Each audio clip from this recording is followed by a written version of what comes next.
Senjata bantuan, ribuan warga Uni Eropa turun ke jalan, desak cabut gugatan WTO. The people in this crowd are outraged by the way the referendum campaign was fought and what they would say are the worrying consequences of a victory for the vote leave side. What's not clear is how they can affect the political situation from now on.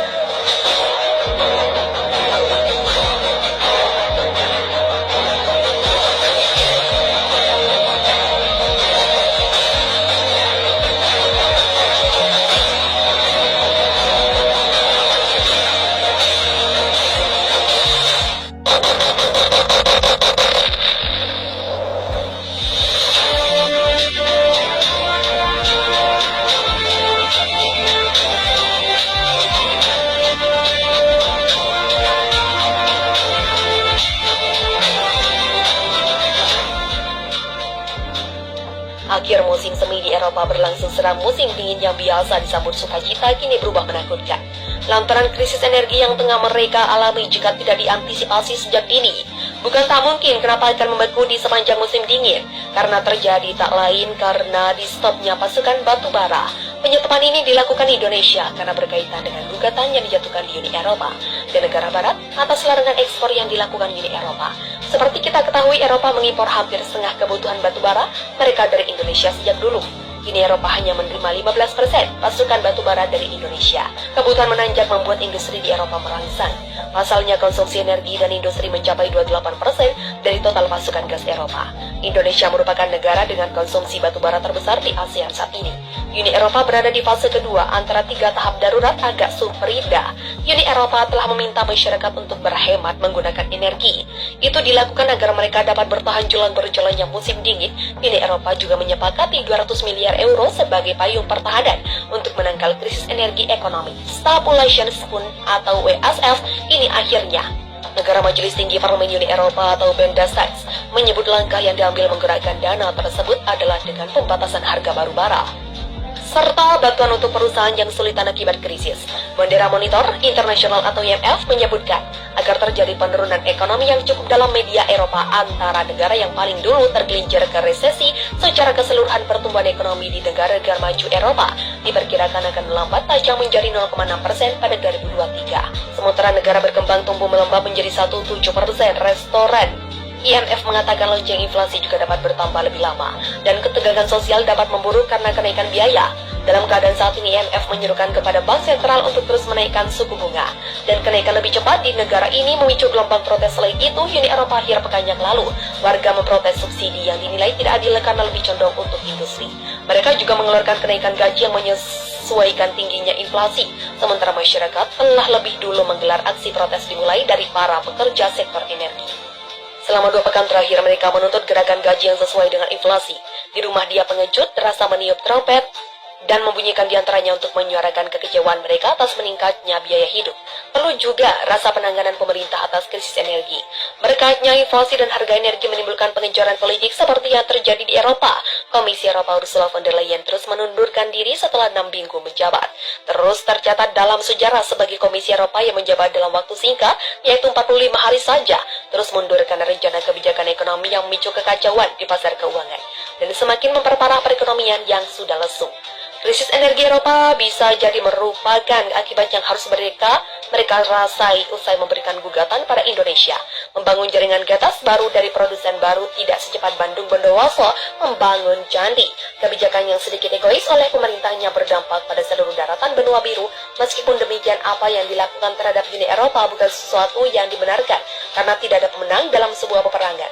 Kalah jadi abu, menang jadi arang. Negara Majelis Tinggi Parlemen Uni Eropa atau Bundestag menyebut langkah yang diambil menggerakkan dana tersebut adalah dengan pembatasan harga baru bara serta bantuan untuk perusahaan yang kesulitan akibat krisis. Bendera Monitor Internasional atau IMF menyebutkan agar terjadi penurunan ekonomi yang cukup dalam media Eropa antara negara yang paling dulu tergelincir ke resesi. Secara keseluruhan pertumbuhan ekonomi di negara-negara maju Eropa diperkirakan akan melambat tajam menjadi 0,6% pada 2023. Sementara negara berkembang tumbuh melambat menjadi 1,7%. Restoran IMF mengatakan lonceng inflasi juga dapat bertambah lebih lama dan ketegangan sosial dapat memburuk karena kenaikan biaya. Dalam keadaan saat ini, IMF menyerukan kepada Bank Sentral untuk terus menaikkan suku bunga dan kenaikan lebih cepat di negara ini memicu gelombang protes. Selain itu, Uni Eropa akhir pekan yang lalu, warga memprotes subsidi yang dinilai tidak adil karena lebih condong untuk industri. Mereka juga mengeluarkan kenaikan gaji yang menyesuaikan tingginya inflasi, sementara masyarakat telah lebih dulu menggelar aksi protes dimulai dari para pekerja sektor energi. Selama 2 pekan terakhir, mereka menuntut gerakan gaji yang sesuai dengan inflasi. Di rumah dia pengejut, terasa meniup trompet, dan membunyikan diantaranya untuk menyuarakan kekecewaan mereka atas meningkatnya biaya hidup. Perlu juga rasa penanganan pemerintah atas krisis energi. Berkatnya inflasi dan harga energi menimbulkan pengecoran politik seperti yang terjadi di Eropa. Komisi Eropa Ursula von der Leyen terus menundurkan diri setelah 6 minggu menjabat. Terus tercatat dalam sejarah sebagai Komisi Eropa yang menjabat dalam waktu singkat, yaitu 45 hari saja, terus mundur karena rencana kebijakan ekonomi yang memicu kekacauan di pasar keuangan dan semakin memperparah perekonomian yang sudah lesu. Krisis energi Eropa bisa jadi merupakan akibat yang harus mereka rasai usai memberikan gugatan pada Indonesia. Membangun jaringan gas baru dari produsen baru tidak secepat Bandung Bondowoso membangun candi. Kebijakan yang sedikit egois oleh pemerintahnya berdampak pada seluruh daratan benua biru. Meskipun demikian, apa yang dilakukan terhadap Uni Eropa bukan sesuatu yang dibenarkan, karena tidak ada pemenang dalam sebuah peperangan. Kalah jadi abu, menang jadi arang. Biar musim semi di Eropa berlangsung suram. Musim dingin yang biasa disambut sukacita kini berubah menakutkan. Lantasan krisis energi yang tengah mereka alami jika tidak diantisipasi sejak dini. Bukan tak mungkin Eropa akan membeku di sepanjang musim dingin. Krisis energi ini terjadi tak lain karena di stopnya ekspor batubara Eropa dari Indonesia. Pemangkasan ini dilakukan Indonesia karena berkaitan dengan gugatan yang dijatuhkan Uni Eropa dan negara barat di WTO. Atas larangan ekspor yang dilakukan Indonesia, seperti kita ketahui, Eropa mengimpor hampir setengah kebutuhan batubara mereka dari Indonesia. Sejak 1986 Eropa mengimpor batubara dari Indonesia, kini Eropa hanya menerima 15% pasokan batubara dari Indonesia. Biaya energi melonjak membuat industri di Eropa melangsa. Pasalnya konsumsi energi oleh industri mencapai 28% dari total pasokan batubara ke Eropa. Indonesia merupakan salah satu negara dengan konsumsi batu terbesar di dunia. Pemerintah telah meminta untuk menyetop pasokan batubara ke Uni Eropa. Ini dilakukan agar Uni Eropa kapok dan mencabut gugatan larangan ekspor ke WTO. Dari tahun ke tahun kini pendapatan ekonomi Indonesia meningkat pesat. 200 miliar euro sebagai payung pertahanan untuk menangkal krisis energi. Economic Stabilization Fund ini akan mengelola dan mendistribusikan bantuan negara. Menurut Menlu Retno Marsudi menyebut, langkah yang diambil Indonesia sangat tepat. Pembatasan larangan ekspor batubara Indonesia ini dilakukan untuk menghukum Uni Eropa. Dana Moneter Internasional menyebutkan akan terjadi penurunan ekonomi yang sangat besar di Eropa.